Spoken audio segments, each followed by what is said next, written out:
विदेशमा पुगेको युवालाई भएको टर्चरको विषयमा म यहाँ कुराकानी गरिरहेको छु। मानव तस्करीको एउटा जन्जालमा परिसकेपछि नेपालबाट पठाउने चोरफटाहरू जो छन् उहाँहरूलाई मैले राम्रो तरिकाले सम्बोधन गरिनँ। ती दलालहरूको चङ्गुलमा परेर उहाँहरू चाहिँ जब दुईजना दाजुभाइ ग्रिस पुग्नुभयो, ग्रिस पुगिसकेपछि उहाँहरूमा भएको टर्चरको विषयमा कुरा भइरहेका छ। यहाँ त्यसपछि नेपाल फर्किने अप्सनै थियो हामीसँग।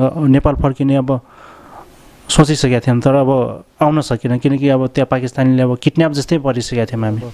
रातिको 10 बजे गएर बोर्डर पुर्यायो, हिँडेर बोर्डर पुर्यायो। पछि गएर अब हिँडेर जाँदा एक बोतल पानी लिएर अब लगभग 24 घन्टा हिँडेर गयौँ।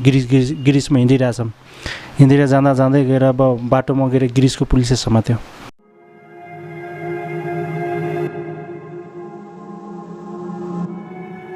त्यसै अब गएर एजेन्टहरूले फोन गर्न सुरु गरे, अब पैसा अब माग्न सुरु गरे। अब त्यहाँ पनि गएर लगभग 8-10 लाख रुपियाँ त्यही के भनेर माग्थ्यो पैसा माग्दा? अब के भन्ने, अब छोरा चाहियो कि पैसा चाहियो, त्यही भनेर भन्थ्यो। अब त्यहाँ किडन्याप भनेपछि त्यो केससम्म पुग्दाखेरि 38 लाख रुपियाँ लगभग, इभन 40 लाख भनौँ, त्यति तपाईँको सिद्धियो। त्यहाँ किडन्याप गरे जस्तो तरिकाले त्यो देशमा, अर्काको देशमा न भिजा छ, न के अरे पासपोर्ट छ, होइन? छोरा समस्यामा छन्, छोराहरू तपाईँ दाजुभाइ, आफ्नै दाजुभाइ समस्यामा छन् भनिसकेपछि बुवाले रिन्धन गरेर पनि त्यो पैसा 3 दिनसम्म अब पिटियो गएर त्यो चाकुले हान्थ्यो, टाउकोमा खुन गएर घाँटीमा चाकु लगाएर घरमा भिडियो कल गर्न लाउँथ्यो। पाकिस्तानीले गएर बेटा चाहिए या पैसा भन्थ्यो। गएर अब लगभग त्यही बेला नै हामी 5 लाख दिइसकेका थियौँ।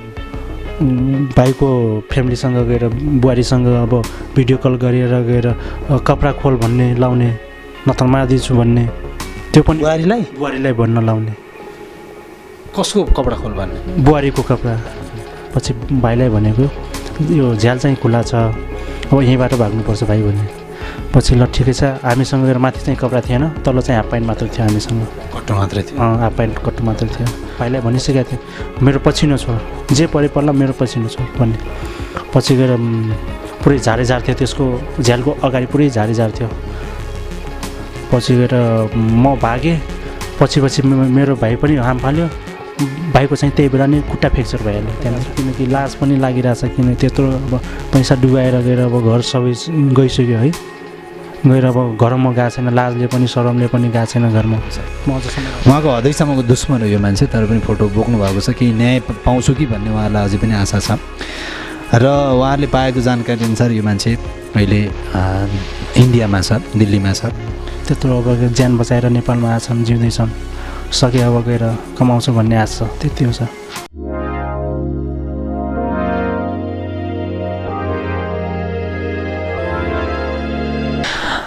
दर्शकबिन हार्दिक नमस्कार। म पत्रकार अनिल अधिकारी बोल्दैछु। यतिखेर आज एउटा केसको चाहिँ विषयमा हामी कुराकानी गर्दैछौँ। विशेषतः मानव तस्करीको एउटा चङ्गुलमा परेर केही महिना विदेशमा जेल समेत परेर नेपाल फर्किनुभएका एकजना युवा आज हाम्रो कार्यालयमा आइपुग्नु भएको छ। उहाँसँगको कुराकानी आज गर्दैछौँ र उहाँले पाउनुभएको पीडा, त्यसपछि नेपालमा आएर उहाँले न्याय पाउनुभयो कि भएन, होइन, आफ्नो फसेको पैसा फिर्ता पाउनुभयो कि भएन भन्ने विषयमा उहाँले आफ्नो पीडा पोख्न चाहनु भएको छ। हामी यसलाई राख्दैछौँ। तपाईँको शुभ नाम? रामबहादुर चौधरी। कहाँ हो तपाईँको घर? कञ्चनपुर बेलडाडी गाविस। तपाईँ वैदेशिक रोजगारी क्रममा मानव तस्करको चङ्गुलमा पर्नुभयो भनेर तपाईँले हामीलाई जुन पीडा आफ्नो पोख्नुभयो, म स्टार्टिङदेखि जान चाहन्छु। तपाईँले त्यो जो मान्छेले तपाईँलाई ठगी गर्यो, अर्थात् एउटा तस्करीको फन्दामा पर्नुभयो, सुरुमा चाहिँ कसरी भेट भयो उसँग? एउटा चाहिँ मेरै ब्याजी जितेन्द्र रावल भन्ने साथी थियो। त्यसले भन्यो कि काठमाडौँमा भेट भएको, गएर त्यो मकाउ पठाउँछ गएर भनेर गएर त्यो नम्बर दिनुभयो। गएर मैले त्यसैको मार्फत कन्ट्याक्ट गरेको त्यसलाई। जितेन्द्र भन्नेलाई अहिले पनि चिन्नुहुन्छ? अहिले चिन्छु, त्यो ब्याजी हो। गएर अब अहिले डुबै छ। त्यो के भन्छ उसलाई सोद्धा चाहिँ के भन्छ? त्योसँग अहिले कन्ट्याक्ट छैन। अहिले चाहिँ पहिला थियो, अहिले चिन्न चाहिँ चिन्छु, तर कन्ट्याक्ट छैन। त्यो अब त्यो डुबईमा सेक्युरिटी गार्डमा छ। त्यो उसले कसरी त्यो बेला चाहिँ नेपालमै थियो? नेपालमै थियो, त्यो बेला नेपालमै थियो। उसको पनि त्यसमा मिलिमत हो कि तपाईँ मानव तस्करीमा पर्नु? त्यो पर्दैन, त्यो मिलिमत होइन कि त्यो अब एउटा साथीको नाताले त्यो चाहिँ नम्बर दिएको हो। त्यो तपाईँहरू कतिजना फस्नुभयो? हामी चाहिँ 2 जना। को? दाइ भाइ। हामी आफ्नै दाजुभाइ? हजुर, आफ्नो दाजुभाइ। कति पैसा ठगिनु भएको तपाईँ? अब दुइटैको लगाएर लगभग 38 लाख रुपियाँ छ। 38 लाख? 38 लाख के आधारमा दिनुभयो त्यत्रो पैसा? अब पहिला सुरुमा त मकाउको लागि भन्यो, गएर मकाउको लागि अब पठाइदिन्छु भनेर 8 लाख रुपियाँमा दिल भएको थियो। पछि गएर अब 3 महिनामा भिसा आउँछ भनेर गएर भनेपछि 5 महिना बित्दा नि आएन भिसा। पछि त्यसलाई फेरि कुरा गरेको 3-4 लाख रुपियाँ गएछ, कुरा 5 महिना भइसक्यो किन आएन भिसा भनेर भनेको। त्यसले भने कि गएर अब अलि गाह्रो छ मकाउको लागि, जापानको लागि आएको छ कोटा, अब जापानमा 15 दिनमा भिसा झर्छ भनेर कुरा गऱ्यो। ल ठिकै छ नि, गएर अब जहाँ गए नि राम्रो हुनु पऱ्यो भनेर हामीले चाहिँ त्योसँग कुरा गरेको। त्यसले पनि ठुल्ठुलो लालच देखायो, गएर राम्रो छ सेलेरी 1.5-2 लाख रुपियाँ हुन्छ, सेक्युरिटी गार्ड हो भनेर के कुरा गरेर हामीलाई भनेको। त्यसले ल ठिकै छ नि भनेर अब त्यसलाई कुरा दियौँ। पछि 15 दिनपछि त्यसले 28 तारिक काठमाडौँ पुग्नुहोस्, गएर 31 तारिक चाहिँ फ्लाइट छ नेपालबाट भनेर गएर ब्याङ्ककको लागि भिसा निकाल्यो 3 जनालाई, मेरो भाइ र आफ्नो लागि पनि। म त्यहीँ जापान पुऱ्याएर आउँछु भनेर त्यसले। पछि काठमाडौँ हामी 28 तारिक पुग्यौँ, 26 तारिक हिँड्यौँ, 28 तारिक पुग्यौँ। घरबाट टिका टालो लगाएर सबै गाउँको मान्छे बिदाइ गरे। काठमाडौँ आउँदाखेरि 10 दिन भइसक्यो, गएर केही चहलपहल छैन, केही छैन, गएर भन्दाखेरि नि गएर 18-19 लाख रुपियाँ गइसकेको थियो त्यो बेला। पछि गएर अब यहाँबाट गाह्रो छ भाइ, नेपाल एयरपोर्टबाट गाह्रो छ, अब दिल्लीबाट चाहिँ सजिलो छ, मान्छे पनि छ गएर भनेर चाहिँ त्यसले चाहिँ 11 दिनपछि गएर त्यसले दिल्ली लग्यो। दिल्ली लगिसकेपछि गएर अब 8-10 दिन भइसक्यो, गएर के थाहा छैन, अटोपटो छैन जापानको लागि नि। पछि त्यसैको मान्छे परशुराम अधिकारी भन्ने मेन थियो, त्यो त्यहाँको मेन इन्चार्ज भनेको पठाउनेवाला मान्छे। त्यसले भन्यो कि गएर अब गिरिस युरोपको लागि राम्रो छ कोटा आएको गएर भन्यो त्यसले, गिरिस युरोप। पछि गएर अब ठुल्ठुलो पहिला के अरे ओमन, त्यसपछि जापान, पहिला मकाउ, त्यसपछि जापान भन्यो, त्यसपछि फेरि ग्रिस भन्यो। पछि गिरिस भन्यो, पछि गिरिस भनिसकेपछि गएर अब हप्ता दिनमा आउँछ भिसा भन्यो। नाइ हामी जाँदैनौँ यता त भन्दाखेरि गएर त्यत्रो पैसा फसिसकेको छ, अब घरबाट टिका टालोटो लाएर आइसकेको छ, म कसरी फर्किने गर, त्यो पनि विषय हाम्रो। ल ठिकै छ नि, अब त्यसले भन्यो कि 1500 युरो हुन्छ, ओटीसोटी गरेर 1800-1900 युरो बच्छ भन्यो। 6 महिनामा कार्ड हुन्छ, गएर लिगल हो, गएर अब टर्कीमा झर्ने हो, टर्कीबाट गएर कार आउँछ, कारमा बस्ने, त्यसपछि गिरिस पुगिन्छ भन्यो। गएर त्यहाँ काम लाउने हाम्रो मान्छे छ गएर यता भनेर कुरा धेरै ठुल्ठुलो कुरा गरेर पनि भनेको। त्यसले त्यतिखेरसम्म त्यही सिङ्गल मान्छे मात्रै तपाईँसँग जोडिएको थियो कि 3टा देशको कुरा आयो? अब सुरुमा मकाउ, त्यसपछि जापान, त्यसपछि ग्रिस भन्ने कुरा आयो। अरू कोही मान्छे जोडिएको थियो, त्यही व्यक्ति जोडिरहेको क्रमशः? नै फर्स्टमा त त्यही लक्ष्मण अधिकारी नै थियो, पछि त्यसको मेन इन्चार्ज भनेको परशुराम अधिकारी थियो। त्यो काठमाडौँ पनि होटलमा भेट भएको। कसरी इन्चार्ज भन्नाले त्योसँगै लिङ्क थियो, गएर त्यसलाई नै भेटाउन ल्याएको थियो। गएर भनेपछि त्यो घटनामा 2 जना जोडियो तपाईँलाई, एउटा तस्करीमा जुन पछि थाहा भयो तस्करी भनेर, त्यतिखेर मेन चाहिँ त्यो 2 जना हो। मेन अब हामीलाई अब पैसा लिने भनेको लक्ष्मण अधिकारी हो, त्यसको अझ ठुलो चाहिँ अब पठाउने यताउता गर्ने चाहिँ परशुराम अधिकारी हो। त्यो चाहिँ कहाँ बस्छ? त्यो चाहिँ अब कहाँ बस्छ त्यो थाहा भएन। काठमाडौँ आएको थियो, काठमाडौँमा भेट गरेको त्योसँग, होटलमा रुममै आएर भेट गरेको। गएर यस्तो ठुल्ठुलो कुरा गऱ्यो, गएर धेरै राम्रो सेलेरी छ, यता गिरिसमा पनि राम्रो छ, कार छ, मेरो मान्छे छ, कार अप्लाई गरिदिन्छ, 1500-1600 युरो हुन्छ, 8 घन्टा ड्युटी भनेर त्यसले नै कुरा गरेको। हामी हुँदैन त्यहाँ जाँदैनौँ, गएर अब जापानको लागि भनिसकेसम्म कहाँ गिरिस जाने हामीलाई थाहा छैन भनेको त्यसलाई। पछि गएर इन्डिया पुगिसकेपछि हामीले 8-10 दिन ग्रिस जान भनेर इन्डिया जानुभयो कि जापान जानु भनेर जानुभयो? जापान जानलाई इन्डिया गएको हामी। इन्डिया पुगेपछि फेरि ग्रिसको कुरा आयो, इन्डिया पुगेपछि गिरिसको कुरा आयो। अब भइरहेको छैन, अब के गर्ने, घर फर्किने चान्स भएन। 18 जापान पनि नहुने जस्तो भएपछि अब ग्रिस पठाउँछु भन्ने तरिकाले उसले कुरा गर्यो। हजुर, पछि कुरा चेन्ज गर्यो त्यसले।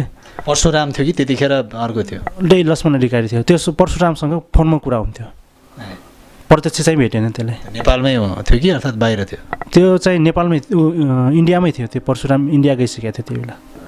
इन्डियाको सेटिङ चाहिँ परशुराम भन्नेको? हजुर, परशुरामको एयरपोर्टदेखि लिएर सबै। तपाईँ दाजुभाइ, आफ्नै ट्विन्स दाजुभाइ, आफ्नै जुम्लिया दाजुभाइ तपाईँहरू होइन?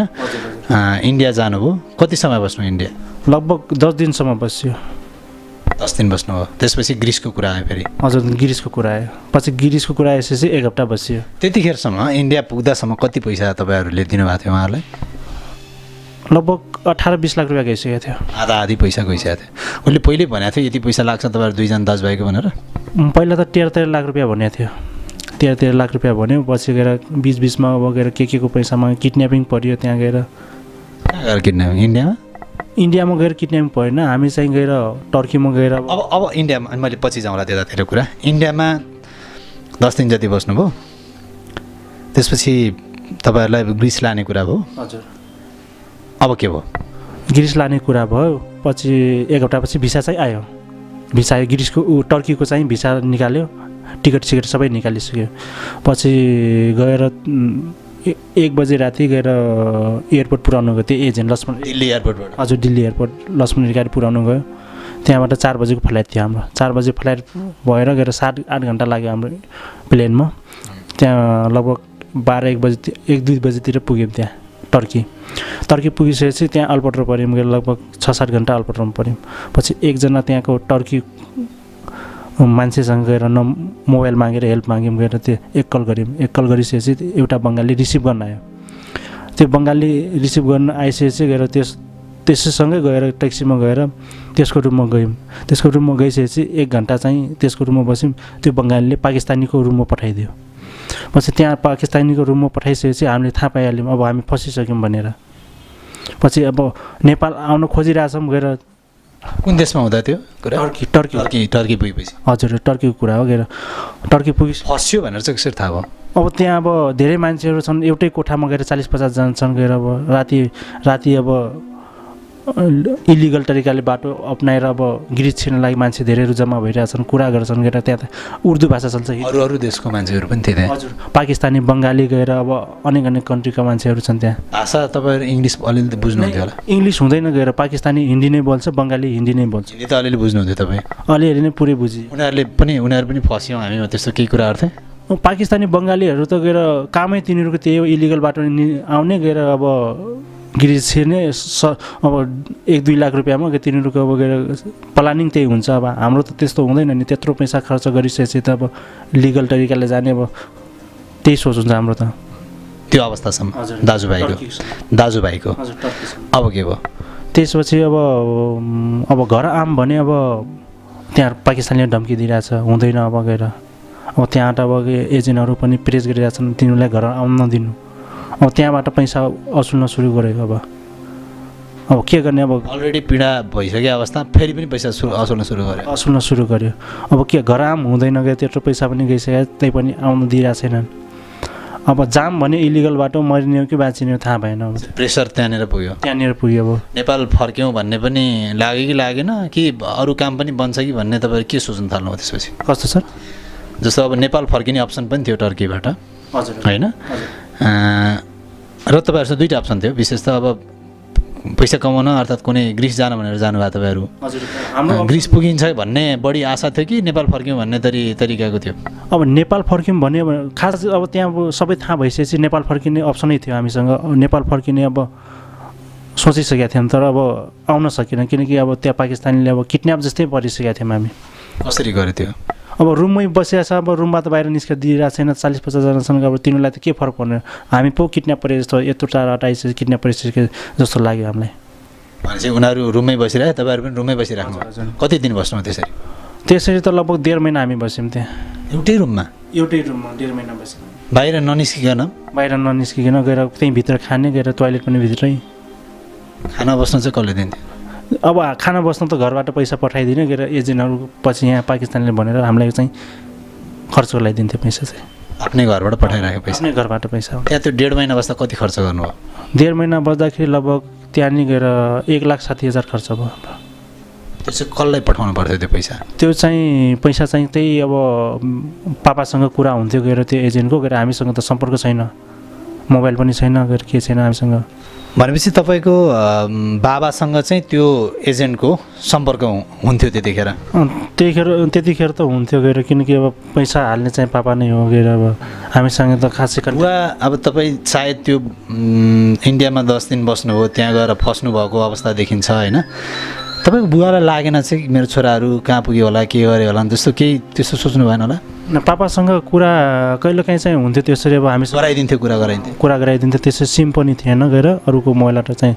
एकल दुईकल हुन्थ्यो त्यसरी हुँदैन थियो गएर पापा हामी गएर अब यहाँ पुगिसकेका छौँ गएर अब ल हामी फसिसकेका छौँ त्यस्तो कुरा अब घरको मान्छेलाई पनि चिन्ता हुन्छ गएर अनेक के हुन्छ अब के जे पाइ त्यो भनिदियो भने हामीलाई अप्ठ्यारो हुन्छ भनेर त्यस्तो कुरा चाहिँ हामी पापालाई गरेनौँ अब हामी यसरी फसाछौँ भनेर पीडा दिन चाहनु भएन त्यस्तो चाहनु भएन हामीले चाहिँ पापाहरूलाई घरको मान्छेहरूले त्यही बेला दसैँ पनि आइरहेको थियो अब नजिकै दसैँ पनि पुगेको थियो त्यो कुरा चाहिँ घरमा गरे दसैँ झन् खल्लो होला भन्ने भयो तपाईँहरूलाई त्यही भएर हो सर अनि त्यहाँ 1.5 महिना जस्तो तपाईँहरू एउटै कोठामा बस्दाखेरि अरू साथी आउने जाने अर्थात् थपिने त्यस्तो हुन्थ्यो कि के थियो त्यस्तो आउने जाने थपिने हुन्थ्यो गएर लगभग 15 दिनपछि गएर अब गिरिस लाने कुरा भयो अब 2 नम्बरी बाटो गएर इलिगल बाटो गएर अब रातिको 10 बजे गएर बोर्डर पुर्यायो हिँडेर बोर्डर पुर्यायो पछि गएर अब हिँडेर जाँदा एक बोतल पानी लिएर अब लगभग 24 घन्टा हिँडेर गयौँ गिरिसमा हिँडिरहेछौँ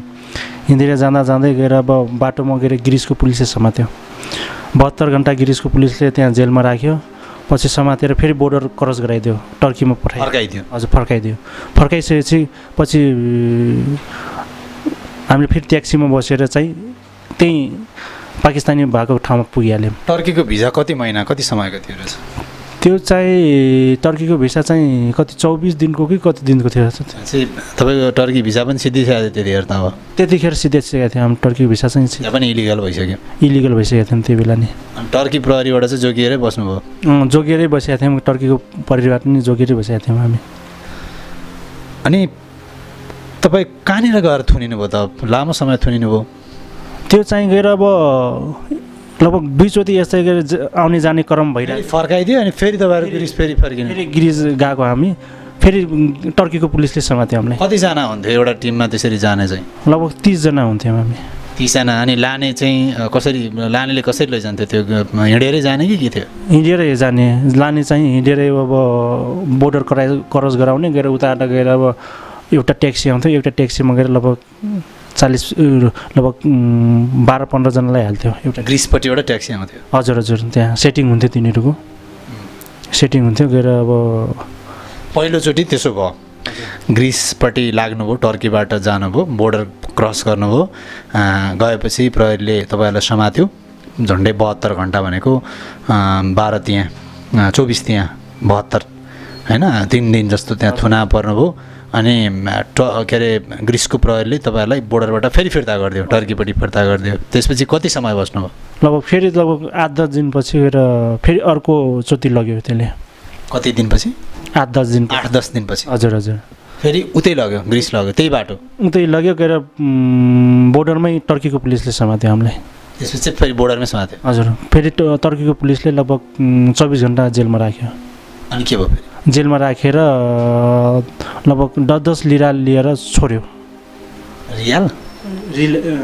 लिरा त्यहाँको पैसा हजुर त्यहाँ 10 लिरा लियो त्यसपछि छोडिदियो फेरि हामी गएर अब ट्याक्सीमा बसेर त्यही इस्ताम्बुल गयौँ टर्की इस्ताम्बुल मेन सिटीमा त्यसै पाकिस्तानीको रुममा अब हामीलाई त कुनै अप्सनै थिएन अब त्यहाँ चिने जानेको कोही छैन अब एयरपोर्ट जाम भने अब पासपोर्ट छैन पासपोर्ट त्यही राखिसकेको थियो अझै पनि नेपाल फर्किने सोच राख्नु भएन सोच त अब लास्टसम्मै थियो सोच हाम्रो पासपोर्ट छैन के छैन पासपोर्ट कसले राखेको थियो पासपोर्ट त्यही बङ्गालीले नै राखेको थियो पासपोर्ट चाहिँ विदाउट पासपोर्ट तपाईँहरूलाई उताको यता गरेर राख्यो हजुर त्यही अनि के भयो त्यो पछि गएर फेरि 8-10 दिनपछि फेरि अर्कोचोटि लग्यो अर्कोचोटि लगेर लगभग 24 घन्टा हिँडिसकेपछि गएर रातभरि जङ्गलमा सुटाल्यो तेस्रो चोटिमा जङ्गलमा सुटिसकेपछि गएर 2टा टिम विभाजन गर्यो 15 जनाको गएर भाइ र म छुट्टिसकेका थियौँ त्यही बेला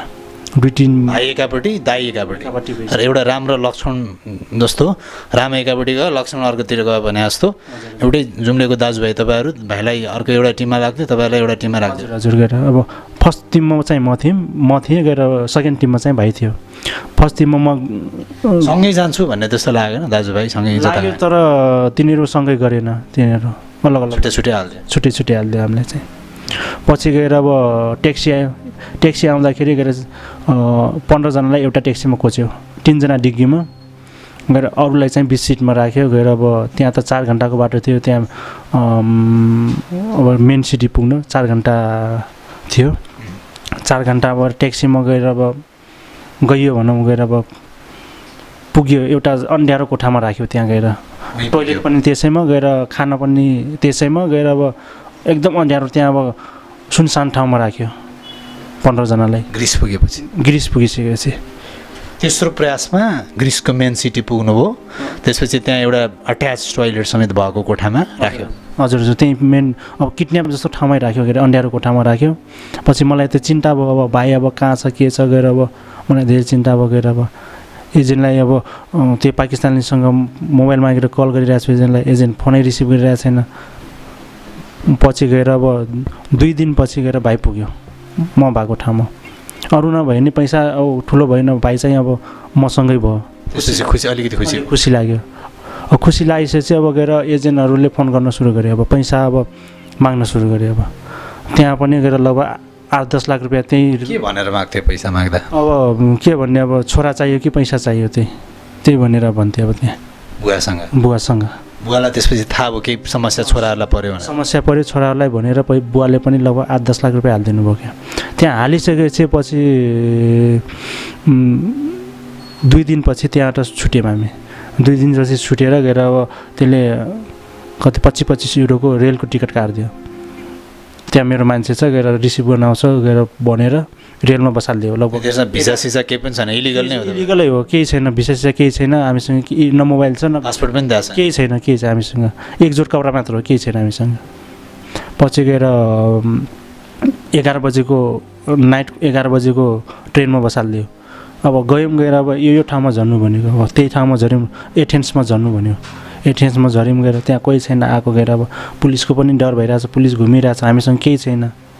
पछि गएर लगभग 4-5 घन्टा पछि गएर एउटा बङ्गाली आयो, तुम दोनो हो ओ दोनो भाइ भनेपछि त्यसले आफ्नो रुममा लग्यो, होटलमा लगिसकेपछि गएर अब त्यहाँ लगभग 2 महिना त्यहाँ बस्यौँ हामी। 2 महिना त्यहाँ बसेर गएर घरबाट पैसा मगाउँदै खाँदै गऱ्यौँ।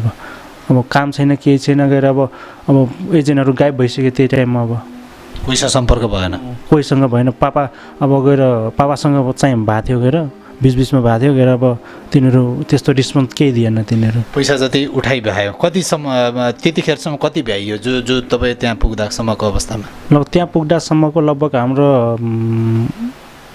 त्यति नै 38 लाख नै भ्याइसकेको थियो। बिचमा त अब दायाँ बायाँ यताउता गर्दाखेरि त गएर लगभग हाम्रो 50-60-70 लाख कटिसकेको छ हाम्रो पैसा चाहिँ। अब किडन्याप पऱ्यौँ, गएर अर्को पाकिस्तानले किडन्याप गर्यो भनेपछि त्यो केससम्म पुग्दाखेरि 38 लाख रुपियाँ लगभग, इभन 40 लाख भनौँ, त्यति तपाईँको सिद्धियो। त्यहाँ किडन्याप गरे जस्तो तरिकाले त्यो देशमा, अर्काको देशमा न भिजा छ, न के अरे पासपोर्ट छ, होइन? छोरा समस्यामा छन्, छोराहरू तपाईँ दाजुभाइ, आफ्नै दाजुभाइ समस्यामा छन् भनिसकेपछि बुवाले रिन्धन गरेर पनि त्यो पैसा तपाईँलाई पैसा पठाउँदाखेरि कुन अवस्थामा, कुन माध्यमबाट पठाइन्थ्यो? हुन्डी गरिन्थ्यो कि अर्थात् चाहिँ आइएमए गरिन्थ्यो, के थियो? त्यो चाहिँ पापाले एकाउन्टमा हालिदिनु भएको थियो। मिस एसी भन्ने मान्छेको सबभन्दा बढी त्यसको नाम मगाएको छ। मिस एसी भनेको अस्ति नै ब्याङ्क डिटेल पनि मैले, नेपाली कि विदेशी? अब मिस एसी भनेको एउटा पैसा पठाउने आइएमए जस्तै एकाउन्ट नम्बर भन्ने कुरा गर्नुभयो ब्याङ्क, कञ्चन डेभलपमेन्ट ब्याङ्कबाट। र त्यो नामसाम केही हुँदैन, एउटा संस्था हो, पैसा हाल्ने संस्था हो भन्ने कुरा गर्नुभयो। त्यस्तो खासै त्यो थाहा भएन, त्यहाँबाट गएर को रिसिभ गर्यो के गर्यो त्यो थाहा हुँदैन भन्ने कुरा गर्नुभयो। अनि जुन पैसाको प्रमाण तपाईँसँग छ, हजुर, त्यो प्रमाण चाहिँ कसको नामको छ? त्यो चाहिँ नेपालीहरू अब अर्जुन परशुराम अधिकारी 1 भयो, लक्ष्मण अधिकारी 2 भयो, मनिका लिम्बू अधिकारी 3 भयो, पम्फा राई 4 भयो, अर्जुन बासाकोटी 5 भयो, एउटा मिसेसी 6 जनाको नाममा छ। 6 जना। हजुर। तपाईँसँग प्रमाण पनि छ त्यस्तो कि? हामीलाई देखाउनुहोस् त, त्यो के प्रमाण छ? अब ओरिजिनल भोचर चाहिँ गएर अब त्यहीँ वैदेशिक रोजगारमा छ, वैदेशिक रोजगार विभागमा त्यो छ। पहिला स्टोरी भ्याउँ, त्यसपछि यो के छ भन्ने कुरा हेरौँला। तपाईँ अब त्यहाँनिर पुगेर त्यो स्थितिमा भइसक्यो, दर्शकलाई जानकारी भइसक्यो। हजुर। अब के भयो त्यसपछि? त्यसपछि 1.5 महिना अब घरबाट मगाउँदै खाँदै गऱ्यौँ। पछि अब भएन, यस्तो त भएन, भाइसँग सल्लाह गऱ्यौँ, यस्तो त भएन, अब केही त गर्नु पर्यो। केही काम लगाउन खोज्थ्यो कि खोज्थेन कि त्यस्तो केही भएन। त्यस्तो कोठामा राखिराख्ने, कोठामा राख्ने गरेर बङ्गालीसँग बाहिर जाऊँ भने अब पुलिसलाई समात्ला भन्ने डर हुन्थ्यो। रुमबाट बाहिर ननिस्किने गरेर अब त्यस्तै हो। समात्यो भने यो हुन्छ हुन्छ भनेर डर देखाउँथ्यो थिएन? डर चाहिँ देखाउँथ्यो, गएर जेल राख्छ पुलिसले, गएर अब नेपाल फर्काइदिन्छ भन्ने के हुन्थ्यो। गएर अब त्यो त अब त्यस्तो अवस्थामा नेपाल फर्काइदिन्छ भने त ठिक छ, बरु बाहिर जान्छु भन्ने त्यस्तो लाग्थेन? लाग्थ्यो, तर गएर अब त्यत्रो पैसा डुबिसकेको छ, गिरिसमा अब पुगिसकेको छ, अब गएर के गर्छौँ भन्ने मात्र भयो हामीलाई। अब त्यत्रो पैसा डुबिसकेको छ, अब 40-50 लाख भनेको त सानो होइन। अब कमाउनु पऱ्यो भन्ने अब आश भयो। अब त्यो आशमा गएर अब के गर्ने, अब गएर घरबाट पैसा मगाएर खानु परिरहेको थियो। अब 1.5 महिना भयो, त्यसपछि के गर्नु? 1.5 महिना भइसकेपछि गएर अब एउटा बङ्गालीले भने जाम अब गाउँतिर अब पुलिससँग पनि बचिन्छ, गएर खाना बस्न चाहिँ हुन्छ अब भन्ने कुरा गर्यो। ठिकै छ, अब घरबाट मगाउनु भन्दा त अब गाउँतिर बसेर अब गुजारा गरौँ भन्ने भयो। पछि गएर 1.5 महिनापछि गाउँतिर गयो। गाउँतिर पनि तल अब ओर्ने पनि छैन, ओछ्याउने पनि छैन, एकै जोर कपडा छ। त्यहाँनिर अब गएर अब त्यही अब बङ्गालीकै बेडमा अब दाइ भाइ हामी सुतेर अब गएर अब 1 महिनासम्म गुजारा गऱ्यौँ। काम पनि नै गएर हप्तामा के काम गर्नुपर्थ्यो त्यहाँ? त्यो एग्रिकल्चरको खुर्सानी टिप्ने काम हो। सिजन हुन्छ, गएर अब खुर्सानीको सिजन छ भनेर हप्तामा एकचोटि काम पाउनु? एकचोटि काम पाउँथ्यौँ हामी। कति कमाउनु भयो पैसा? महिनामा त्यही हो 50 युरो, मेरो 50 युरो भएको। 50 युरो? हजुर त्यही हो। खाने त त्यही हो, खाना बस्न अब अप्ठ्यारो हुन्थ्यो। गएर अब के गर्ने, गएर अब कपडा किनिएन, गएर त्यो खाना बस्न मात्र 25 युरो खानको लागि तिर्थ्यौँ। 25 युरो चाहिँ अब त्यही बसेको ठाउँको लाग्थ्यो। महिनाभरिको 50 युरो। 25 युरो खाना पुग्थ्यो? 25 युरोले अब गएर अब संयुक्तमा खाँदाखेरि पुग्थ्यो 25 युरो चाहिँ। भनेपछि बङ्गालीहरूसँग खान्थ्यौँ। बङ्गाली, नेपाली त कोही थिएन, हामी 2 जना मात्र थियौँ। कमाइ जिरो, केही पनि छैन? कमाइ जिरो थियो, गएर अब केही थिएन, कमाइ चाहिँ जिरो। त्यसपछि अनि कसरी तपाईँहरूले चाहिँ नेपाल कसरीसम्म फर्किने अवस्था कसरी रह्यो त त्यसपछि? त्यो चाहिँ गएर अब यस्तै गर्दाखेरि अब पुलिसको डरले पनि अब गाउँतिर बसियो। अब घरतिरबाट पनि अब पैसा कमाउने त आश छोडिदिनुहोस् भन्ने अब घरको मान्छेलाई पनि भनिसकेका थियौँ हामीले। सक्दो गएर अब जहाँसम्म हुन्छ गुजारा गर्छौँ। गएर सम्पर्क चाहिँ भइरहेको थियो? सम्पर्क चाहिँ अब हामीसँग त मोबाइल थिएन, बङ्गलादेशको मान्छेहरूसँग कन्ट्याक्ट चाहिँ गराउँथ्यौँ त्यहाँ घरमा। त्यसपछि के भयो? त्यसपछि गएर अब यस्तै अब गाउँतिर अब काम गर्दा त्यही 50 युरो हुन्थ्यो। गएर त्यो पनि अब घरमा के पठाउने, आफैलाई त पुगिरहेको छैन। पछि यस्तै अब घर आउन, अब त्यही बेला अब घर आउन खोजिरहेको थियौँ। गएर अब कुनै माध्यम देखेनौँ हामी। गएर अब कुनै माध्यम देखेनौँ। गएर पछि यस्तै अब गर्दै अब लगभग 1 वर्ष बित्यो हाम्रो। यस्तै गर्दै 1 वर्ष काम गऱ्यौँ। त्यहाँ गएर पुलिसको दलले गाउँतिर बस्यौँ। सबभन्दा बढी कमाएको बेलामा अर्थात् जोगाएको भन्ने केही थिएन? छैन, त्यो केही छैन। गएर त्यही 100 युरोभन्दा बढी भएन थियो। सबभन्दा बढी भनेको त्यही 100 युरो। महिनाको 100 युरो? महिनाको एकजनाको 100 युरो हुन्थ्यो। अरूको चाहिँ हुन्थ्यो, अरूको 500-600 युरो चाहिँ हुन्थ्यो। कसरी भएन तपाईँहरू? हामीलाई चाहिँ दिएन। गएर कि त्यहाँको अब ठेकदार भन्छन्, त्यहाँ काम गराउने मान्छे दिँदैन थियो। गएर हेला गर्थ्यो, काम दिएन। काम त दिन्थ्यो, तर पैसा चाहिँ दिँदैन थियो। त्यो के भन्न नि पाउनु भयो? भनेपछि त्यहाँ श्रम शोषण भयो? श्रम शोषण पनि भयो। गएर त्यहाँ अब एक त इलिगल पनि भयो, पुलिसको डर पनि भयो। यिनीहरूलाई काम लगाउने गएर अब त्यो खाना बस्नलाई ठिक्क पैसा दिने, त्यति मात्र सोच्नु। 1 वर्षपछि के? 1 वर्षपछि गएर अब मेन सिटीतिर अब आउने प्लानिङ गरी अब एउटा नेपाली कन्ट्याक्ट भयो। त्यसपछि मेन सिटीतिर आएर अब कामसाम अब खोज्ने प्रयास गऱ्यौँ। गएर फोनमै कुरा गऱ्यौँ। पछि त्यसले पनि अब हुँदै काम चाहिँ छैन। गएर अब घरबाट पैसा मगाउने खाने चाहिँ हुन्छ भन्ने कुरा गर्यो। नै त्यस्तो चाहिँ जान्दैन, घरबाट कति पैसा मगाउने भनेर हामी त्यही बसिराख्यौँ। अर्को ठाउँमा गएर गाउँतिर छिर्यौँ। त्यो सुन्तला मौसमी टिप्ने ठाउँमा गएर त्यहाँ पनि गएर त्यही हो। गएर 100 युरो बस्थ्यो। गएर त्यहाँ पनि केही भएन। पछि यस्तै गर्दाखेरि अर्को ठाउँमा गएर पनि लगभग 2-3 महिना गर्थ्यो। त्यहाँ त्यही सिजनै भ्यायौँ। यस्तै गर्दै अब फेरि अब कामबाट आउँदाखेरि दाइ भाइले किडन्याप पारिदियो। पाकिस्तानले किडन्याप पार्यो हामीलाई। किडन्याप पारिसकेपछि कामबाट आउँदाखेरि किडन्याप पार्यो। काम पछि एउटा सेफ रुममा, यस्तै सेफ रुममा राख्यो। एउटा एकान्त ठाउँमा घरमा लगेर कोठामा बन्द गरिदियो। पछि लगभग तिन दिनसम्म अब पिट्यो गएर त्यो चाकुले हान्थ्यो टाउकोमा खुन गएर घाँटीमा चाकु लगाएर घरमा भिडियो कल गर्न लाउँथ्यो पाकिस्तानीले गएर बेटा चाहिए या पैसा भन्थ्यो गएर अब लगभग त्यही बेला नै हामी 5 लाख दिइसकेका थियौँ त्यसलाई पापाले हालिदिनु भयो 5 लाख रुपियाँ 5 लाख रुपियाँ हालिदिनु भयो पछि पहिला 5 लाख भन्दै त्यो 20,000 युरो माग्न लाग्यो 20,000 युरो भनेको चान्चुन होइन लगभग 30 लाख रुपियाँ हो पछि पापाहरूलाई भनिदिएको हाम्रो आज छोडिदिनुहोस् हामी अब बाँध्दैनौँ यति हो भनेर अब पापालाई पनि भनिदिएको त्यो कुरा 1000 युरो लिएर छोडिदिने अप्सन थियो तिनीहरूको चाहिँ पहिला चाहिँ यसै पनि पीडामा परेको युवाहरूलाई झन् त्यहाँनिर गएर उनीहरूले किडन्याप गरेर पैसा असुलीको माध्यम बनाए हजुर त्यो चाहिँ हामीसँग अब भिडियो गरेको फोटो समेत छ गएर नाङ्गै फोटो छ गएर अब भाइको फ्यामिलीसँग गएर बुहारीसँग अब भिडियो कल गरेर गएर कपडा खोल भन्ने लाउने नत्र मारिदिन्छु भन्ने त्यो पनि बुहारीलाई भन्न लाउने कसको कपडा खोल भन्ने बुहारीको कपडा किस त्यतातिर पनि गयो त्यतिसम्म भयो गएर भनेपछि विदेशबाट नेपाली चेली जसमा एकदमै यो मैले उहाँसँग एकछिन अगाडि यो इन्टरभ्यू लिन खोज्दै गर्दाखेरि उहाँको यो विषय आएको थिएन विदेशमा पुगेको युवालाई भएको टर्चरको विषयमा म यहाँ कुराकानी गरिरहेको छु मानव तस्करीको एउटा जन्जालमा परिसकेपछि नेपालबाट पठाउने चोरफटाहरू जो छन् उहाँहरूलाई मैले राम्रो तरिकाले सम्बोधन गरिनँ ती दलालहरूको चङ्गुलमा परेर उहाँहरू चाहिँ जब दुईजना दाजुभाइ ग्रिस पुग्नुभयो ग्रिस पुगिसकेपछि उहाँहरूमा भएको टर्चरको विषयमा कुरा भइरहेका छ यहाँ भाइको बुहारी अर्थात् भाइको श्रीमतीको कपडा समेत खोल्न लगाएर टर्चर भयो खोल्न चाहिँ लगाएन बन भन्ने चाहिँ भनेको थियो पाकिस्तानीले त्यो बुहारीले चाहिँ मान्नु भएन पछि त्यसो गरिस् भने तेरो श्रीमानलाई छोड्छु नत्र गएर अब यहीँ मारिदिन्छु घाँटीमा चाकु राखेर त्यस्तो चाहिँ भन्न लागेको थियो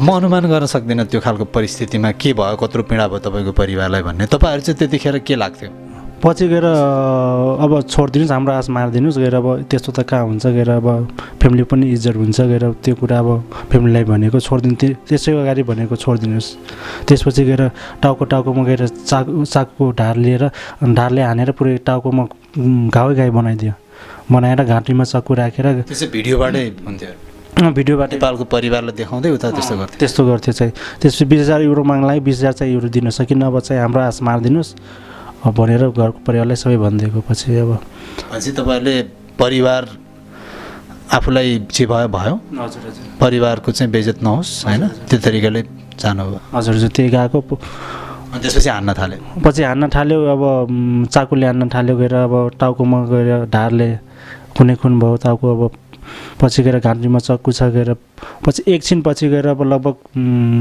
4-5 बजे साँझ भइरहेको थियो त्यही बेला गएर तिनीहरू ड्रग्स भयो गाँजा खान गए अलि साइडमा पछि त्यहाँ झ्याल चाहिँ खुल्ला थियो टोइलेटको झ्याल चाहिँ खुल्ला थियो 2 तलामाथि जाली नभएको हजुर जाली नभएको त्यही फलामको जाली नभएको पछि भाइलाई भनेको यो झ्याल चाहिँ खुल्ला छ अब यहीँबाट भाग्नुपर्छ भाइ भने पछि ल ठिकै छ हामीसँग गएर माथि चाहिँ कपडा थिएन तल चाहिँ हाफ प्यान्ट मात्र थियो हामीसँग कट्टु मात्रै थियो हाफ प्यान्ट कट्टु मात्र थियो पछि गएर भाइलाई भन्यौँ पहिला म निस्कु कि त निस्किन्छस् भने भाइले भन्यो कि पहिला त निस्के म तेरो पछि आउँछु भन्यो पछि गएर माथि 2 तलामाथि आएर मैले हाम फालेँ झप्प पछि भाइ पनि हाम फाल्यो भाइलाई भनिसकेको थियो मेरो पछि नछोड जे परे पर्ला मेरो पछि नछोड भन्ने पछि गएर पुरै झारेझार थियो त्यसको झ्यालको अगाडि पुरै झारेझार थियो पछि गएर म भागेँ पछि मेरो भाइ पनि हाम फाल्यो भाइको चाहिँ त्यही बेला नै खुट्टा फ्र्याक्चर भइहाल्यो त्यहाँनिर हाम फाल्ने ठिकै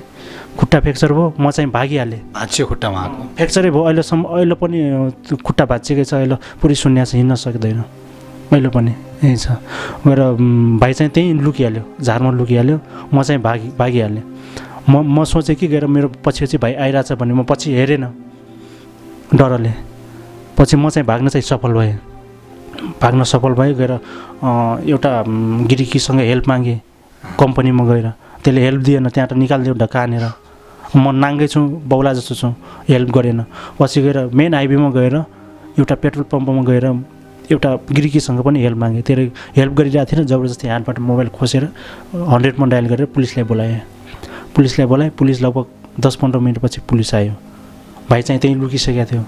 एकछिनपछि भाइ पनि खुट्टा चाहिँ फ्र्याक्चर भइसकेको थियो। एउटा खुट्टाले घिचर्दै गएर कम्पनीमा छिर्यो। त्यही कम्पनी म जुन कम्पनीमा गएको थिएँ त्यही कम्पनी छिर्यो। त्यहाँबाट गएर गिरिकीले ढक्का हानेर निकालिदियो।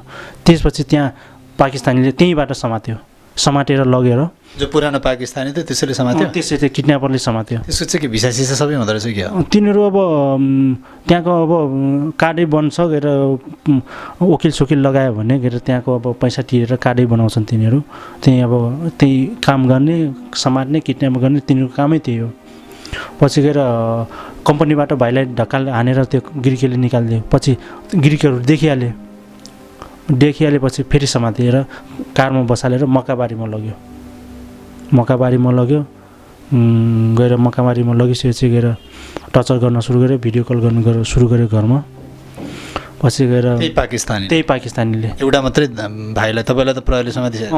म चाहिँ प्रहरीको हिरासतमा भइसकेको थिएँ। भाइले पछि भन्यो थियो तपाईँलाई? हजुर, भाइले पछि भन्यो। पछि म चाहिँ पुलिसलाई लिएर जुन ठाउँमा अब मेरो भाइ पनि छ भन्यो त्यही ठाउँमा पुलिसलाई लगेर देखाएको, तर पुलिसले एक्सन लगेन। त्यहाँ 2 चोटि हरन बजायो, गएर मलाई लिएर जेलमा लागेर थाँच्दियो। भनेपछि भाइलाई पनि मसँगै समातेर लैदियोस् भन्ने चाहिँ तपाईँलाई चाहना थियो? त्यही चाहना हुन्थ्यो, किनकि ज्यान त बस्थ्यो नि त्यही बेला। पैसा कहाँ छ भन्ने थाहा भएन।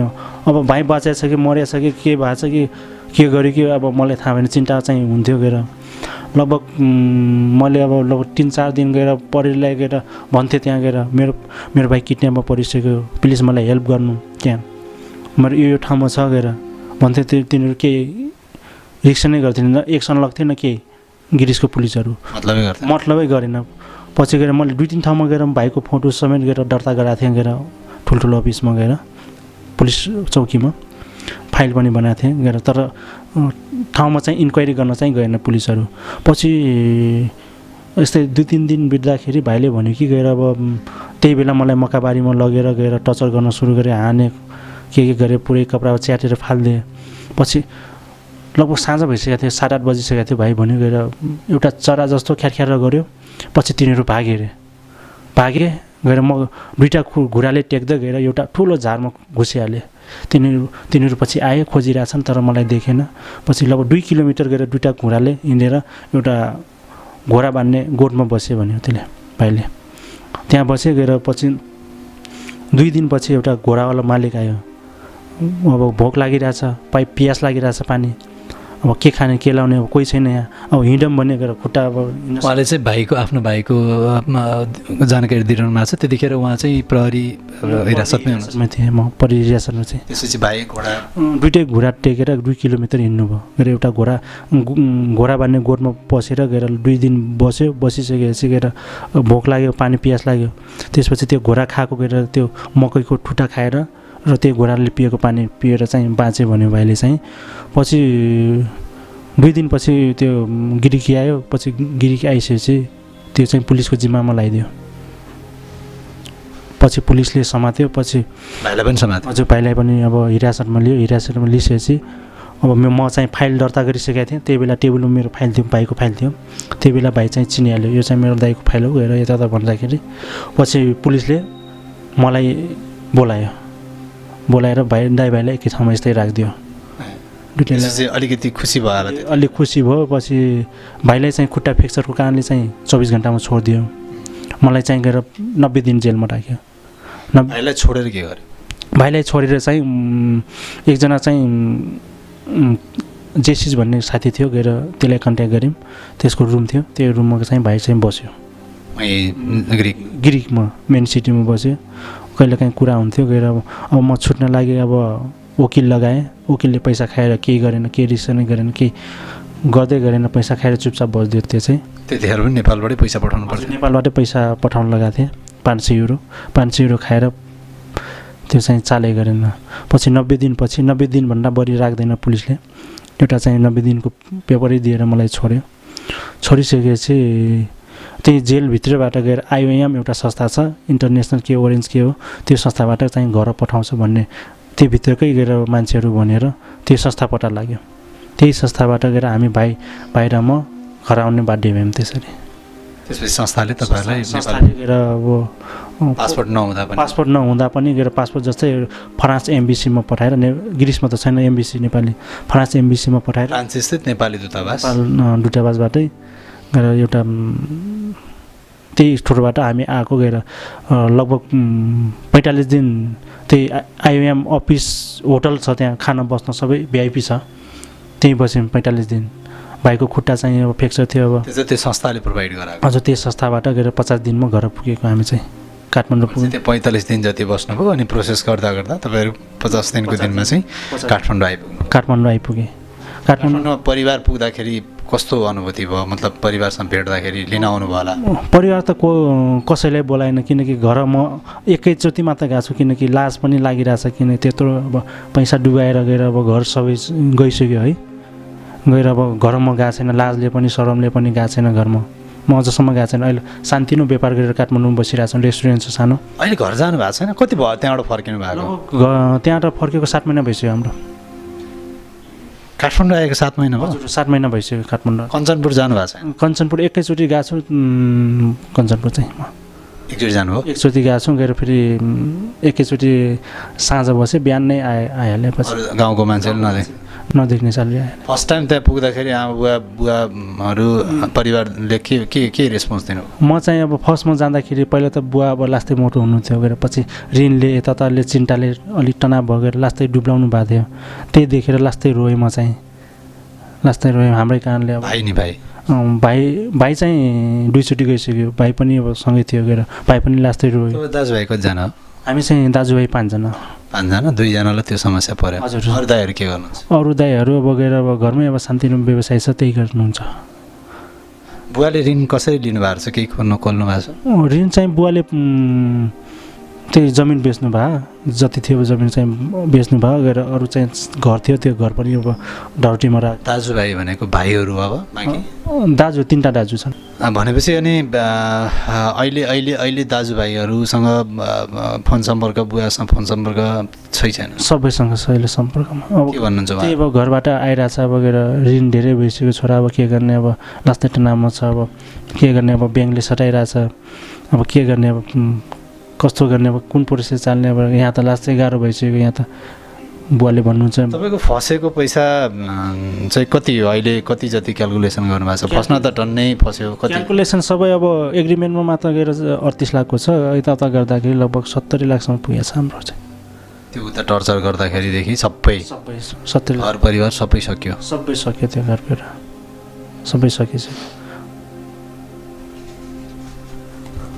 दर्शकबिन उहाँले पाउनुभएको जुन पीडा छ त्यो पीडा मैले यहाँ एक्सप्रेस गर्न सकिनँ पहिलो कुरा त उहाँहरू पनि रोएर अर्थात् त्यो खालको पीडा पाएर अहिले मलाई यो आफ्नो पीडा सुनाइराख्नु भएको छ जुन पैसा तपाईँहरूले गुमाउनु भयो 70 लाख 80 लाख त्यो तपाईँहरूको परिस्थिति त्यस्तै पर्यो जो तपाईँले 6 जना या 7 जना भन्नुभयो जो चाहिँ जसको नाममा पैसा पठाएको रिसिभ पनि तपाईँसँग सुरक्षित छ हजुर तपाईँको ड्याडीहरूले पठाउनु भएको पैसा नि के अरे रिसिभ पनि होला त्यो सबै गरेर होइन कति पैसा जति तपाईँको चाहिँ नेपालीहरूले ठगेको छ कति पैसा त्यही 38 लाख नै छ त्यो ठगेको अब सबै जोड्दाखेरि त त्यो 70 अरू त त्यो भएन तपाईँहरूसँग भएको प्रमाण चाहिँ 38 लाखको छ मेन पीडकको हो मेन पीडक चाहिँ लक्ष्मण अधिकारी हो त्यो मान्छे कहाँ छ अहिले त्यो मान्छे दिल्लीमा छ भन्न सुन्ने छ यी अर्जुन बास्ताकोटीले भनेको अर्जुन बास्ताकोटी चाहिँ को हो त्यो प्रतिवादी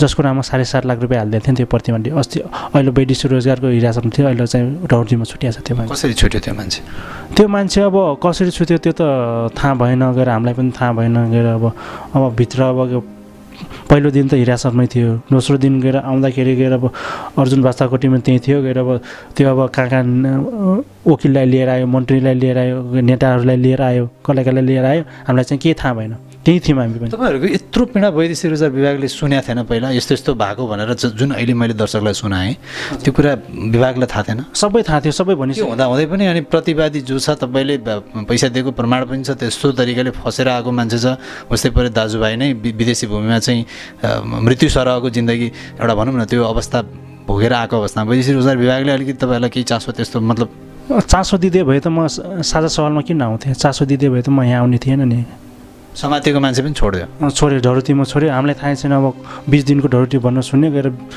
त्यो त पनि थाहा छैन 8 लाखको भन्यो त्यो पनि थाहा छैन पछि थाहा भयो मलाई चाहिँ विभाग जानुभएपछि के भन्यो रेस्पोन्स के आयो विभागबाट के भन्नु गएर अब गइरहेछौँ गएर अब भाइ यो भएन त्यो फाइल जुटाउनु डकुमेन्ट प्रमाण मात्रै अब ल्याउनु भन्ने मात्र भयो गएर अब किन छोड्नु भयो त्यसलाई अब एकजना त अब इन्क्वायरी गरिदिए भए त अझसम्म मेन पीडकसँग कन्ट्याक्ट छ त्योसँग अलि राम्रोसँग इन्क्वायरी गरिदियो त के थाहा निस्किन्थ्यो कि किन छोड्न जरुरी के छ त्यो कति समयमा छोड्यो उहाँलाई 1 दिनमै छोड्यो त्यसले चाहिँ के नाम हो उसको अर्जुन बास्ताकोटी तपाईँसँग जो मान्छे तपाईँलाई फसाउने हो त्यसको केही छ सामग्री फोटोसोटो केही त्यस्तो फसाउने मान्छे त्यही त हो नि अघि नै देखाएको त्यही फोटो गएर देखाउनुहोस् जसले चाहिँ उहाँहरूलाई एउटा मानव तस्करीको एउटा जुन अवस्थामा पुर्यायो यो फोटो म सार्वजनिक तपाईँलाई यो क्यामेरामा स्क्रिनमा देखाउँछु हामीले यो व्यक्तिप्रति कुनै दुश्मनी भएर देखाइरहेका छैनौँ जुन पीडा उहाँले भोग्नु भएको छ उहाँले यो फोटो बोकेर हिँड्नु भएको छ उहाँको हदैसम्मको दुश्मन हो यो मान्छे तर पनि फोटो बोक्नु भएको छ केही न्याय पाउँछु कि भन्ने उहाँलाई अझै पनि आशा छ र उहाँहरूले पाएको जानकारी अनुसार यो मान्छे अहिले इन्डियामा छ दिल्लीमा छ नेपाल सरकारले र सम्बन्धित निकायले विशेष त मानव तस्कर जुन अहिले ब्युरो पनि छ छुट्टै नेपाल प्रहरीको त्यो ब्युरोले पनि यो पाइसकेको छ तपाईँहरूले दिनुभएको छ सबै विभागमा पनि यो छ अनि चाहिँ उहाँहरूले यो जो मान्छे छ उसलाई खोजिने चाहिँ मानव तस्करी ब्युरोमा चाहिँ रोकिदिएको छौँ अहिले चाहिँ यो पैसा उठ्छ भनेर किनकि अब मानव तस्करी ब्युरोले पनि भने 2 ठाउँमा एकजनाको मुन्टा लाग्दैन भन्ने कुरा गर्नुभयो ल ठिकै छ अब वैदेशिक रोजगारमा दर्ता भइसकेको छ भने पैसा सबै उठ्छ भन्ने आश भयो त्यही भएर मानव तस्करी ब्युरोमा पहिलो अझै पनि आशा भनेको अब त्यत्रो 70 लाख डुबिसकेको छ त्यही अलिअलि पैसा भने नि उठोस् भन्ने चाहनाको कारणले गर्दाखेरि तपाईँहरूले केही निकायको कुराहरू मानिराख्नु भएको छ हजुर मानिरहेछ मानव तस्कर ब्युरोमा के भन्नुभएको छ मानव तस्करी ब्युरो यहाँबाट पैसा चाहिँ उड्दैन मान्छे चाहिँ समातिन्छ पैसा चाहिँ उड्दैन हामी चाहिँ जेल हाल्ने काम मात्र गर्छौँ यहाँबाट चाहिँ पैसा उठ्ने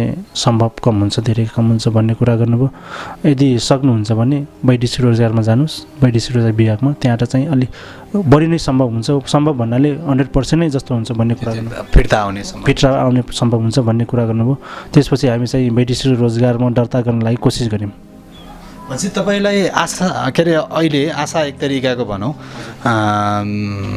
यो मान्छे पक्राउ पर्ला मेरो पैसा फिर्ता आउला भन्ने सोच्नु भएको छैन त्यो त अब नआए पनि सोच्नु त परिहाल्यो किनकि अब त्यत्रो पैसा गइसकेको छ होइन अहिले जुन काम गर्ने तौल तरिका छ विभाग पुग्नुभयो होइन तस्कर ब्युरो पुग्नु अहिले चाहिँ अब विभागबाट अलि आश मरे जस्तो भएको छ पहिले चाहिँ गएर अब 1-2 दिन जाँदाखेरि गएर अलिअलि आश चाहिँ थियो जब त्यो प्रतिवादी छोडियो त्यसपछि प्रतिवादी पनि छोडियो गएर हामीलाई पनि केही खबरै दिएन गएर अब यता बुझ्दाखेरि गएर माथिबाट अब सरहरूले पनि गएर निवेदनमा ढौटीमा छोड्ने कुरा गर्नुभयो हामीलाई चाहिँ थाहै छैन अब आफ्नो फाइल हेर्दाखेरि पनि फाइल नदेखाउने गएर किनकि अब सरहरूले पनि त्यहाँका कर्मचारीहरूले पनि अब गएर त्यहाँ गएर अब प्रमाणित छैन गएर वैदेशिक रोजगारको प्रमाणित छैन अब कसरी लाग्छ मुद्दा हार्ने सम्भव धेरै छ यताउता भन्ने मोरल डाउन गर्ने हामी त कम्तीमा तपाईँलाई जसरी हुन्छ त्यो मुद्दाबाट फिर्ता गराउने तरिकाको कुरा हो त्यही होला सबैले त्यो सोच्नुभयो त्यही सोचेको छ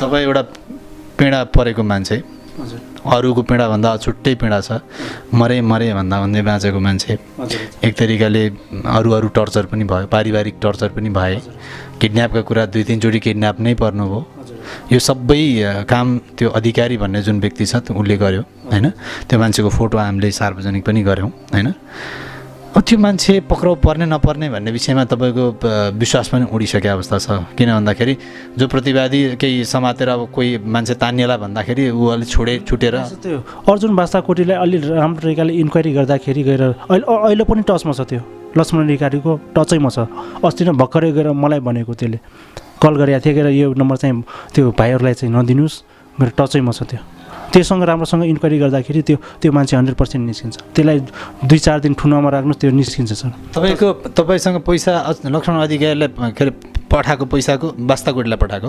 बास्ताकोटीलाई पठाएको पैसाको प्रमाण समेत छ त्यो प्रमाणको आधार हुँदाहुँदै पनि वैदेशिक रोजगार विभागले छोड्यो वैदेशिक रोजगारले के भन्यो कि गएर त्यो लक्ष्मण अधिकारीसँग अहिले लेनदेन छ लेनदेनको पेपरै देखाएको एग्रिमेन्ट देखाएको गएर त्यो ब्याङ्क स्टेटमेन्ट देखायो गएर म त्योसँग कारोबार छ भनेर अब फाइलमा हालेर त्यही आधारमा त्यसलाई चाहिँ छोड्यो जुन वैदेशिक रोजगार विभागका अधिकारीहरूलाई पनि मेरो तपाईँहरूलाई एउटा आग्रह छ केस जटिल छ उहाँको त्यस्तो हुँदाहुँदै पनि लेनदेनको केस भन्दा त उहाँको केस ठुलो हो नि उहाँ तस्करीमा परेर त्यस्तो अवस्थामा विदेशबाट फर्किनु भएको छ उहाँको लेनदेनसँग त्यो लेनदेनलाई जोडेर प्रमाण छैन भन्नु चाहिँ अब कतिसम्मको एउटा पोजिटिभ कुरा हो तपाईँहरू आफै बुझ्नुहोस् किनकि लेनदेन उसँग रहेछ त्यो कारणले पैसा दिएको त तपाईँको ड्याडीले हो नि त होइन ड्याडीले पनि मेसेज समेत छ गएर अब लक्ष्मण अधिकारीले मेसेज पठायो गएर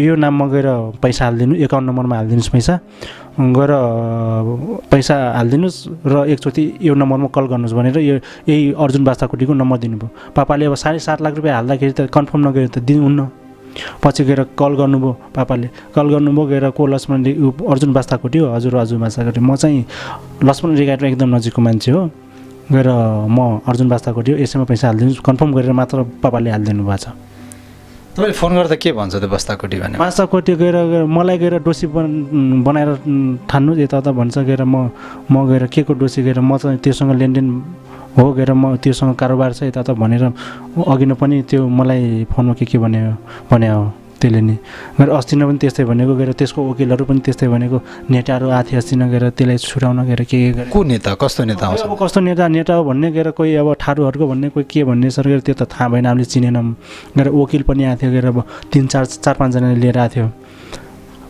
कसैले पावरको मान्छे कसरी अब छुटाएर लग्यो ढाउटीमा लग्यो फर्स्ट दिन मात्र साँच्चीमै लग्यो हामीलाई थाहै थिएन त्यो दिन त्यहाँको कर्मचारीसँग मैले डिस्कस पनि परिसकेको थियो किन छोड्नुभयो गएर खालि अब हामीलाई थाहा छैन 24 घन्टा त्यहीँ बसिरहेछौँ भोकै त्यहीँ बसिरहेछौँ एकचोटि हामीलाई खबर गर्नु पर्थ्यो दोस्रो दिन गएर अब त्यस्तै अब आउँदाखेरि गएर हामीलाई थाहै थिएन गएर एकैचोटि ल्याब चाहिँ लाउनु देख्यौँ सर त्यहाँ तपाईँको त्यो 38 लाख रुपियाँ जुन फसेको चाहिँ प्रमाणै छ सबै प्रमाणै छ सर सबै छ 38 लाखकै प्रमाण छ सर कस्तो खालको प्रमाण छ यो 9,95,000को चाहिँ कपाली टम्सुक छ सर अरू चाहिँ भाउचर छ ब्याङ्क भाउचर छ सर तमसुक कोसँग गरे त्यो लक्ष्मण अधिकारीसँग गरे सुरुमै पहिले गर्नु हजुर त्यसै सुरुमै त्यसकै आधारमा फस्दै जानुभयो तपाईँ त्यसैको आधारमा फस्दै गएको छ जब विदेश जानुभयो त्यसपछि अर्को तरिकाले फस्न थाल्नुभयो किडन्याप गरेको होइन मेन मान्छे त त्यही हो नि सर त्यसको कारण चाहिँ त्यहाँसम्म पुगेको छ नि सर मेन फसाउने मान्छे त्यही हो नि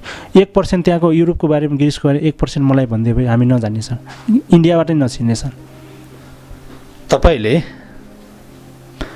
त्यो जो तपाईँलाई फसाउने मान्छे छ त्यसलाई भेट्नु भने के गर्नुहुन्छ अब त्यसलाई भेट्यो भने सर अब गएर मन त लाग्छ गएर मारेर फालिदिने सर किनकि अब यति टचर भएको छ नि सर अब त्यो मारेर फालिदिने अब हाम्रो पैसा फिर्ता हुँदैन सर सक्दो अब गएर अब जेसुकै भइहाल्यो भने हाम्रो चाहिँ त्यत्रो ऋण छ गएर त्यो पैसा फिर्ता भए त्यतिमै सन्तुष्टि हुन्छ सर विभागलाई के भन्नुहुन्छ विभागलाई अब त्यही हो सर गएर अब त्यहाँ विभागबाट आश पनि लाग्न छोडिसकेर सक्दो गएर अब सक्नुहुन्छ भने हामी लास्टै पीडित छौँ सर हाम्रो केसमा अलि जटिल भएर काम गरिदिनुहोस् त्यति भन्न चाहन्छु सर अहिलेसम्म अब 1 महिना भइसक्यो केही स्पोन्सर आएको छैन सर केही अब अहिलेसम्म विभागले दिएको छैन सर बबर महलमा मानव तस्कर ब्युरो पनि छ अहिले उहाँहरूलाई के भन्नुहुन्छ बबर महलमा सर अहिले त केही भन्दैन सर गएर लास्ट उपाय भनेको बबर महल अब त्यही मानव तस्करी ब्युरोमा गएर तिनीहरूलाई अब भएन भने सजाय दिने त्यही हो सर गएर जेलै हाल्ने हो सर उहाँहरूबाट आशा देख्नु भएको छ उहाँहरूबाट त्यही आशा छ सर त्यहाँ बबर महलबाट गर्न पनि धेरै हेल्प गर्नुभएको छ बबर महलबाट परिवारलाई के भन्नुहुन्छ अब परिवारलाई अब त्यत्रो अब गएर घर परिवारलाई पनि दुःख दिइसकेका छौँ सर अब गएर अब हामीले पैसा फसाउन गएको होइन पैसा कमाउन गएको अलि लालच लाग्यो गएर जागिर छोडेर मैले अब विदेशतिर हिँड्यौँ गएर अब त्यस्तो फसिहाल्यौँ त्यस्तो फस्ने थाहा भइदिएर हामी जान्थेनौँ त्यही हो जानी पैसा डुबाएको होइन अब नजानेरै हो गल्ती भएको छ हामीबाट नि गएर त्यत्रो अब ज्यान बचाएर नेपालमा आएछौँ जिउँदैछौँ सके अब गएर कमाउँछौँ भन्ने आश छ त्यति हो सर भन्नु कमाउँछौँ हामी युवाहरूलाई के भन्नुहुन्छ जो तपाईँ जस्तै पीडित हुनुहुन्छ अर्थात् हुन सक्नुहुन्छ उहाँहरूलाई अब आउँदो दिनमा गएर अब जाने युवाहरू छ गएर अब दिल्लीबाट चाहिँ नजानुहोस् गएर युरोप कन्ट्रीमा गएर वर्किङ भिसा भयो गएर अब ठुलो आशा हुन्छ। ठुलो आशा आदि नै मेन कुरा त के हो भने अब वर्किङ भिसा भन्छ, कोही भिजिट भिसा भन्छ, कोही के भन्छ युरोपको लागि, त्यो चाहिँ गलत हो, एकदम रङ हो। त्यो चाहिँ भिजिट भिसा लाग्दैन, नेपालबाट 100% वर्किङ भिसा लाग्दैन। लाग्यो भने कहिलेकाहीँ इन्डियाबाट फसाएर नै पठाउँछ, 2 नम्बरी बाटो, इलिगल बाटो, मरिने बाँचिने थाहा हुँदैन। गएर सक्दो गएर बुझेर मात्र जानु होला, त्यही भन्न चाहन्छु सर। किनकि दलालहरू धेरै छन्, गएर त्यस्तो अब लग्ने दलालहरू धेरै छन्, सक्दो गएर बुझेर जानु होला। गएर यो पोल्यान्ड भन्छ, यो पोर्चुगल भनिरहेछ, यसलाई माल्टा भनिरहेछ, ग्रिस भनिरहेछ, यो खाली हो, वर्किङ भिसा लाग्दैन, 100% लाग्दैन, त्यो वर्किङ भिसा लाग्दैन। युरोपको बारेमा मलाई सबै थाहा भइसकेको कुरा, त्यही भएर भनिरहेको छु म चाहिँ। दर्शक एउटा फिल्मको स्टोरी सुने जस्तो लागिरहेछ, उहाँको वास्तविक स्टोरी हो। रुनुपर्ने कुराहरू, रोएर अर्थात् भोग्नुपर्ने कुराहरू सबै भोगेर अहिले नेपालमा हुनुहुन्छ। एज एउटा नेपाली युवा हो, हाम्रो साथ हुनुहुन्छ। यो एउटा पोजिटिभ कुरा रहे पनि जुन एउटा संयन्त्रले उहाँलाई मानव तस्करीको एउटा गिरुवाले उहाँलाई ग्रिस पुर्यायो, त्यो संयन्त्र अर्थात् त्यो गिरुहपट्टि हामी एकदमै भत्सना नै गर्छौँ। किन भन्दाखेरि एउटा आफ्नै देशको युवा अर्थात् नेपाली एउटा युवालाई यत्रो पीडा दिएर यो तरिकाले फसाउनु भनेको नट गुड। र वैदेशिक रोजगारीमा जाने युवाहरूलाई मेरो के आग्रह छ भने कृपया बुझेर मात्रै वैदेशिक रोजगारीमा जानुहोस्। विशेष त अहिले लाइसेन्स प्राप्त म्यान पावर कम्पनीहरू छन्, त्यसमा पनि सरकारले विभिन्न खालका चाहिँ इन्फर्मेसनहरूलाई चाहिँ दिने गरेको छ। आफ्नो पासपोर्ट चेक गर्नेदेखि लिएर भिजा चेक गर्ने लगायत सबै कुराहरू छन्। त्यसमा पनि एजेन्ट या व्यक्तिगत रूपमा चाहिँ वैदेशिक रोजगारीमा तपाईँ जानु भएन पहिलो कुरा। त्यसले पनि तपाईँलाई उहाँको जस्तो समस्या पार्दैन। र युरोपको केसमा पनि उहाँले भने जस्तो कुनै व्यक्ति या कसैको भरमा परेर युरोप जानुभयो भने अर्थात् कुनै त्यस्तो देश जानुभयो भने तपाईँ फस्ने सम्भावना रहन्छ।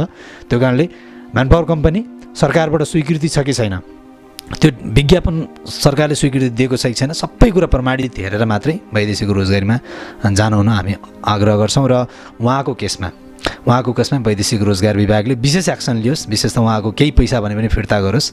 उहाँको आफ्नो गुमिसकेको पैसा छ, प्रमाण भएसम्मका पैसाहरू फिर्ता उहाँले पाउनुपर्छ भन्ने हाम्रो कुरा हो।